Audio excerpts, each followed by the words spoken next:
तो आज मैं जिस मूवी के बारे में बताने जा रहा हूँ उसका नाम है नाइट क्रॉलर। तो चलिए बिना किसी देरी के इस कहानी को शुरू करते हैं। पर वीडियो शुरू करने से पहले आप मेरे चैनल को सब्सक्राइब जरूर करें, क्योंकि बहुत से लोग मेरे वीडियो तो देखते हो पर चैनल को सब्सक्राइब नहीं करते। तो इस कहानी की शुरुआत में हम देखते हैं कि लॉस एंजल्स शहर में एक रात के सन्नाटे में लुइस नाम का एक आदमी रेलयार्ड में लोहे की जाली काट रहा है और लुइस ने उस लोहे की जाली को स्क्रैप यार्ड में भेजकर पैसे कमाने की पूरी योजना बना ली थी। लेकिन तभी वहां एक सुरक्षा गार्ड आ गया और जब उस गार्ड ने लुइस से उसकी आईडी मांगी तो लुइस ने आईडी देने के बहाने उस पर हमला कर दिया और लुइस ने उस गार्ड से घड़ी भी चुरा ली और लुइस उसे बेहोश करके वहां से भाग गया। अब उसने जो भी चुराया होता है वो उसे कबाड़खाने में बेच देता है और लुइस कबाड़खाने से काम मांगता है, क्योंकि अब वो इस तरह चोरी करके थक चुका है।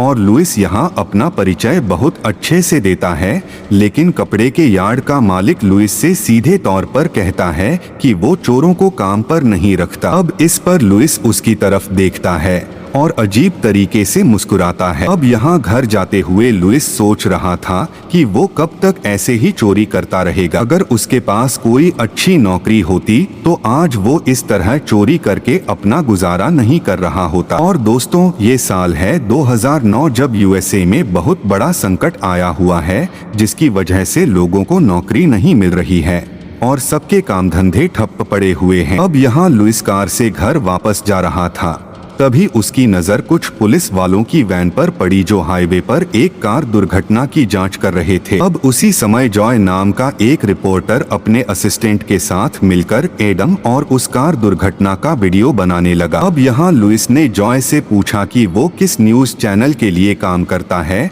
तो जॉय ने उसे बताया कि वो असल में एक फ्रीलांसर है और वो किसी चैनल के लिए काम नहीं करता, वो बस अपनी वीडियो फुटेज उस चैनल के साथ शेयर करता है जो उसे सबसे ज्यादा पैसे देता है। अब लुइस ने सोचा कि वो भी ये काम कर सकता है और अगले ही दिन उसने किसी की एक महंगी साइकिल चुराई और उस साइकिल को भंगार में बेचकर उसने एक पुलिस रेडियो स्कैनर खरीद लिया। पर उसे पुलिस कोड्स के बारे में कुछ भी पता नहीं था, पर फिर इंटरनेट की मदद से लुइस ने पुलिस के सारे रेडियो कोड्स डिकोड कर लिए। अब एक रात रेडियो स्कैनर की मदद से लुइस को शहर में हुए एक एक्सीडेंट का पता चला और लुइस तुरंत अपनी कार चलाकर उस लोकेशन पर गया और जैसे ही वो वहां पहुंचा उसने जल्दी से उस एक्सीडेंट का वीडियो बनाना शुरू कर दिया और तब तक जॉय भी वहां पहुंच चुका था। और अब कैमरे में सही एंगल पाने के चक्कर में लुइस क्राइम सीन के बहुत करीब चला गया। फिर उसे देखकर ऐसा लगा जैसे वो क्राइम सीन के बहुत करीब पहुंच गया हो। इस बात से नाराज होकर पुलिस ने जॉय और लुइस दोनों को वहां से भगा दिया। अब उसी रात लुइस अपने वीडियो फुटेज को बेचने के लिए KLW नाम की एक लोकल एजेंसी में पहुंचा,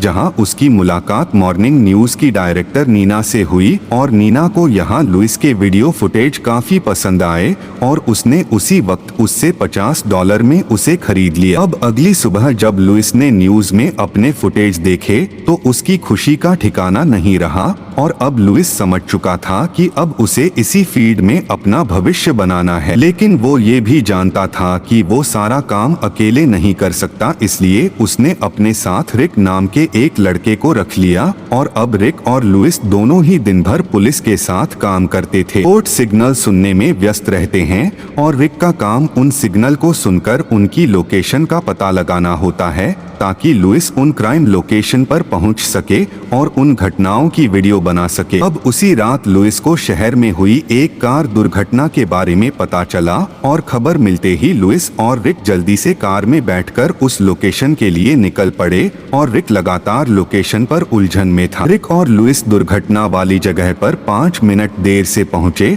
और तब तक जॉय वहां पहुंच चुका था और फुटेज बना चुका था। उस दुर्घटना में घायल हुए आदमी को भी एम्बुलेंस में डाल दिया गया था, मतलब लुइस को कुछ नहीं मिल पाया। और हालांकि आज रिक का पहला दिन था, लुइस ने उसे माफ कर दिया, जिसके बाद वह अगली क्राइम लोकेशन के लिए निकल गया। और क्राइम लोकेशन पर पहुंचते ही लुइस ने वहां एक पड़ोसी से क्राइम के बारे में पूछना चाहा, लेकिन उसे कुछ खास पता नहीं चल पाया और तभी घर के मालिक भी बाहर पुलिस से बात करने में व्यस्त थे।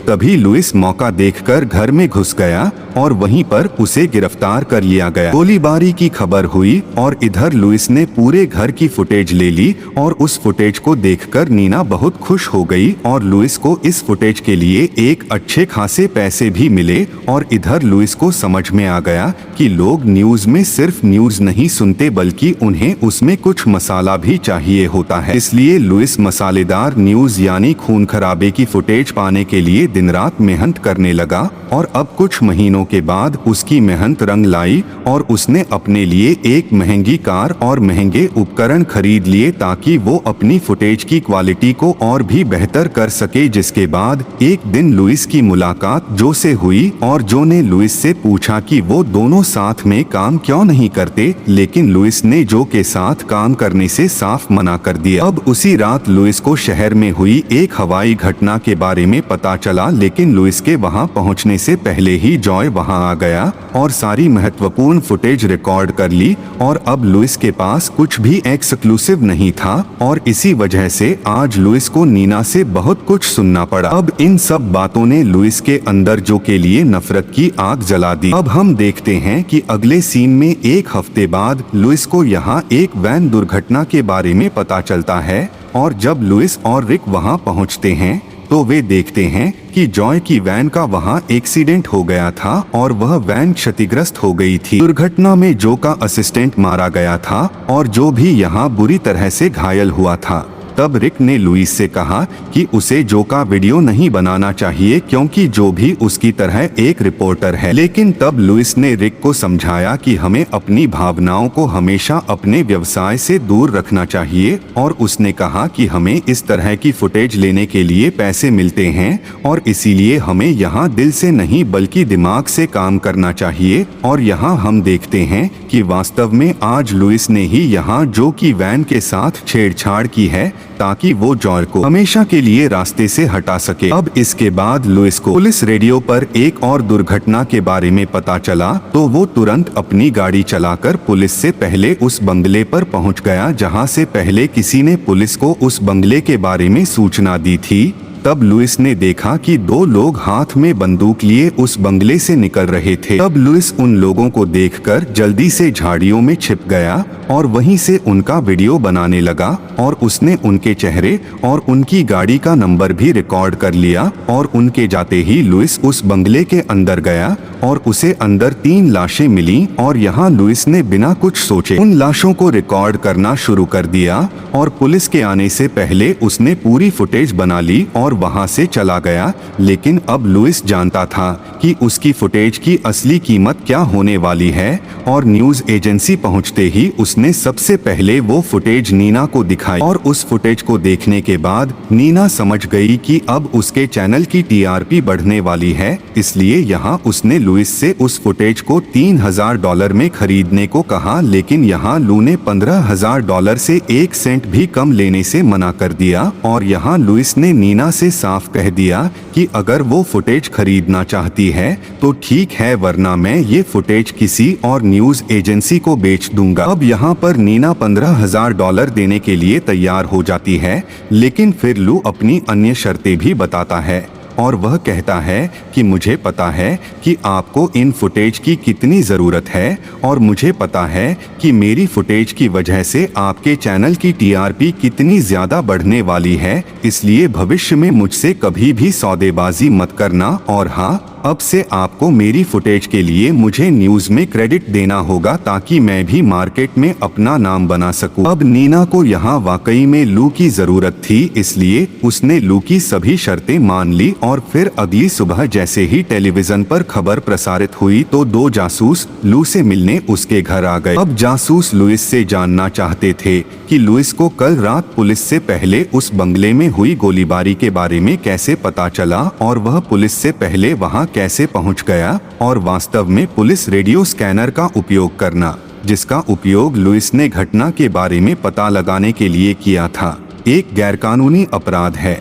तब लुइस ने कहा कि वास्तव में कल मैं अपने सहायक रिक के साथ उस बंगले के पास से गुजर रहा था और तभी मैंने एक गोली की आवाज सुनी। और हालांकि इससे पहले कि मैं अपराधियों को देख पाता, वे दोनों अपनी कार में वहां से निकल चुके थे और वास्तव में यहाँ लुइस ने अपराधियों के चेहरे और कार के नंबर वाले हिस्से को नीना को बेचने से पहले बंगले के फुटेज से ट्रिम कर दिया था। लुइस ने इसे नीना को इसलिए दिया था ताकि बाद में वह उन फुटेज को बेचकर और पैसे कमा सके, और लुइस को पहले से ही पता था कि जैसे ही फुटेज प्रसारित होगी जासूस उससे पूछताछ करने जरूर आएंगे, इसलिए उसने पहले से ही उस फुटेज की एक संपादित कॉपी बनाकर अपने पास रख ली थी। फिर जासूस उस हटाई गई फुटेज की कॉपी लेकर वहां से चले गए, लेकिन उन्हें अभी भी लू पर शक था। फिर उस रात लुइस ने RTO डेटाबेस से उन अपराधियों का ठिकाना पता किया। फिर वो रिक को अपने साथ लेकर वहां पहुंचा। यहाँ लुइस ने रिक को उस एडिटेड फुटेज के बारे में सब कुछ बताया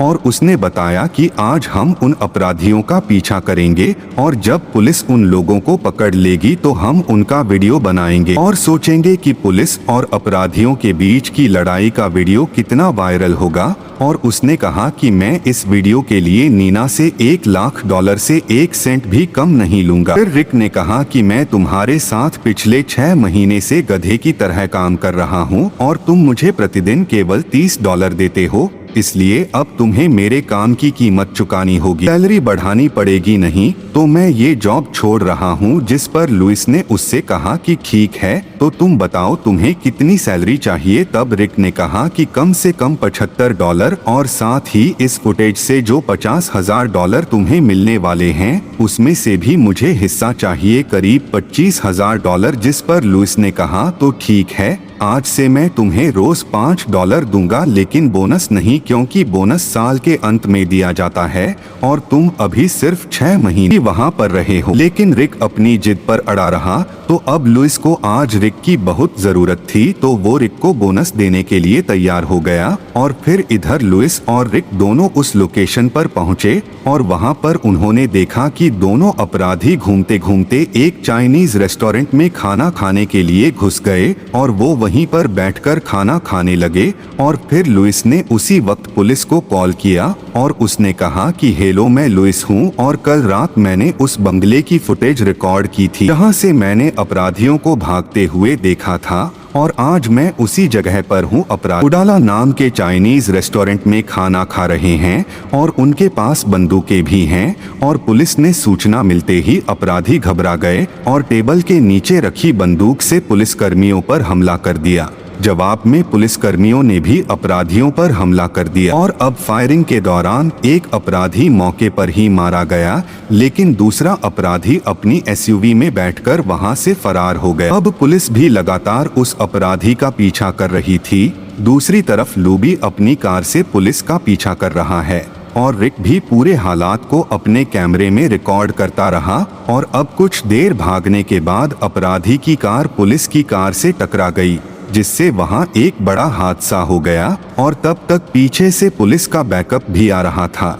अब इसी बीच लुइस ने रिक को आगे बढ़कर वीडियो बनाने को कहा और फिर जैसे ही रिक अपराधी की कार के सामने गया तो SUV में घायल पड़े अपराधी ने रिक को गोली मार दी और उसी समय पुलिस बैकअप टीम यहां पहुंच गई। पुलिस भी वहां पहुंच गई और पुलिस ने अपराधी को गोलियों से भून दिया। इस पर लुइस ने कहा कि हाँ, मुझे पता था कि वो अपराधी जिंदा है, लेकिन फिर भी मैंने तुम्हें उसके पास भेजा क्योंकि अब तुम्हारा मरना जरूरी था, क्योंकि जिस तरह तुमने बोनस के लिए मेरे साथ बदतमीजी की उससे मैं समझ गया था कि मुझे अब तुम्हारी जरूरत नहीं है।